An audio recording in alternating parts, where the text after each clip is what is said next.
கர்த்தர் நல்லவர், அவர் கிருபை என்றும் உள்ளது. ஆண்டவராகிய இயேசு கிறிஸ்துவின் நாமத்தினால் உங்கள் ஒவ்வொருவருக்கும் அன்பின் வாழ்த்துக்கள். இன்று நவம்பர் 19ஆம் தேதி. இந்த நாள் உங்களுக்கு ஆசீர்வாதமான நாளாக இருக்கட்டும். இந்த நாளிலே தேவ கிருபையும் சமாதானமும் உங்களுக்கு பெருகுவதாக. இன்றைக்கு நாம் தியானிக்கும் வசனம் சங்கீதம் 119, 160. உம்முடைய வசனம் சமூலமும் சத்தியம், உம்முடைய நீதி நியாயமெல்லாம் நித்தியம். பிரியமானவர்களே, ஃபஸ்ட்டு கர்த்தருடைய நீதியை குறித்து நம்ம பார்ப்போமானால், அவருடைய நீதி நியாயமெல்லாம் நித்தியம், அது என்றும் உள்ளது, என்றைக்கு நிலைத்து நிற்கிறது. அவருடைய நீதி எப்படி இருக்குதாம்? நித்திய காலமாய் அப்படி தொடர்ந்து நித்திய காலமும் நீதி நியாயங்களும் நிற்கும் என்று நம்ம பார்க்கிறோம். இன்றைக்கு பூக்குற மலர் போல நாளைக்கு அது வாடி போகிறது போல அல்ல. தேவனுடைய நீதியும் நியாயமும் என்றைக்கும் ஒன்று போல இருக்கும், நித்திய காலமாக இருக்கும். அவர் நீதி உள்ளவர், அவர் நீதி உள்ள நியாயாதிபதி என்று பார்க்கின்றோம்.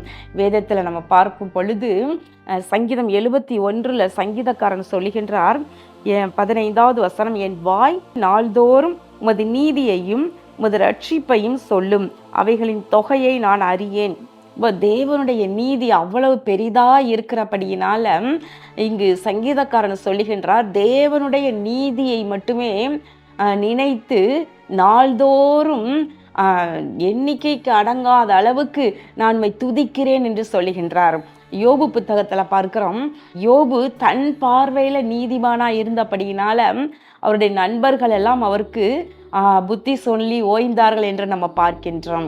மனுஷனுடைய நீதி தேவனுக்கு முன்பதாக அழுக்கும் கந்தையுமாய் இருக்கின்றது. அவருடைய நீதிக்கு முன்பதாக நம்ம எல்லாரும் நிற்கவே முடியாது. அவர் தேவன் அப்படி நீதி உள்ளவர். பாருங்களேன், சங்கீதம் 36 வசனம், உமது நீதி மகத்தான பர்வதங்கள் போலவும் உமது நியாயங்கள் மகா ஆழமாகவும் இருக்கின்றது. கர்த்தாவே, மனுஷரையும் மிருகங்களையும் காப்பாற்றுகின்றீர்.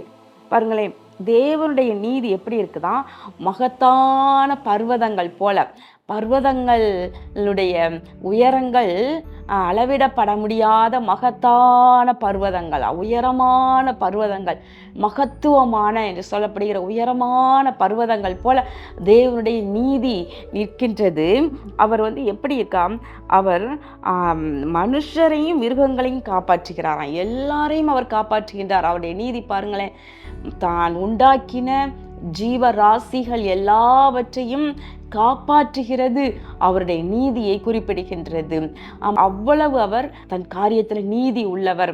சில நேரம் நம்ம யோசிக்கின்றோம், ஐயோ இப்படி தவறு பண்ணுறாங்க, துன்மார்க்கமாக நடக்கிறாங்க, தேவ பிள்ளைகளுக்கு விரோதமாக, நீதிமான்களுக்கு விரோதமாக மற்றவர்கள் கொடுமையான காரியங்களை செய்கிறாங்க என்று சொல்லி இதற்கெல்லாம் கர்த்தர் இதையெல்லாம் நியாயம் தீர்க்க மாட்டாரா, இதையெல்லாம் அவர் பார்க்க மாட்டாரா, இதற்கு அவர் நீதி செய்ய மாட்டாரா என்று சொல்லி நம்ம புலம்புவது உண்டு.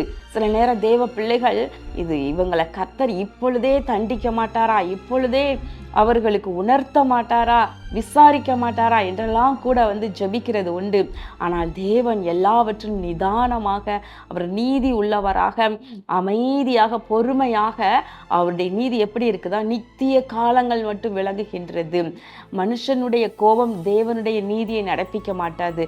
நம்ம கோபப்பட்டு, நம்ம வேதனைப்பட்டு ஜெபிக்கிறதுனால தேவன் தன்னுடைய நீதியை அப்படியே செலுத்திட மாட்டாரு. எல்லாவற்றையும் பார்த்து நிதானமாக அவர் கொடுக்கிற நியாய தீர்ப்புகள், அவர் கொடுக்கிற நீதி நியாயங்கள் எல்லாமே அப்படி நித்திய காலமாக இருக்கத்தக்கதாக அவ்வளவு செம்மையாக இருக்கும் என்பதில் சந்தேகமே இல்லை.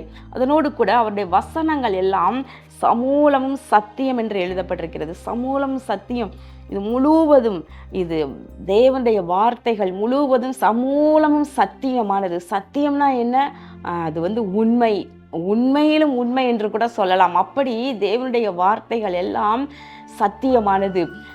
இயேசு மகாராஜா சொல்கின்றார், இந்த வேதத்தில் இருக்கிற எழுத்துக்களோ எழுத்தின் உறுப்பாகிலும் ஒளிந்து போவதே இல்லை. வானமும் பூமியும் கூட ஒளிந்து போகும், ஆனால் என்னுடைய வார்த்தைகள் ஒரு நாள் ஒளிந்து போகாது என்று சொல்கின்றார். அப்படி நிலை நிற்கக்கூடியது, அப்படி சத்தியம் உள்ளது, உண்மை உள்ளது. இதில் ஒன்றையும் கூட்டவும் முடியாது, ஒன்றையும் குறைக்கவும் முடியாது. தேவனுடைய நியாய தீர்ப்புகள் எல்லாம் கூட வசனத்தின் படியாகத்தான் இருக்க போகின்றது. பிரியமானவர்களே, இவ்வளவு அழகாய் நீதியும் நியாயமும் உடைய தேவனை நாம் தெய்வமாய் கொண்டிருக்கின்றோம். தேவ பிள்ளைகளும் கூட அப்படியே நீதியாய், நேர்மையாய், நியாயமாக நம்முடைய காரியங்கள்ல நம்ம கர்த்தருக்கு முன்பதாக உண்மையாய் நடப்போம். எல்லாவற்றிலும், பண விஷயத்திலும் சரி, குண விஷயத்திலும் சரி, தேவனுக்கு முன்பாகவும் சரி, மனுஷருக்கு முன்பதாகவும் நம்ம நீதி உள்ளவர்களாய் இருப்போம்.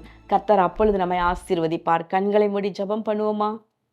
எங்கள் அன்பின் பரலோக பிதாவே, இதோ நாங்கள் தியானித்த வசனத்தின் படி உம்முடைய வசனமெல்லாம் சமூலமும் சத்தியம் என்று சொல்லப்படுகின்றது.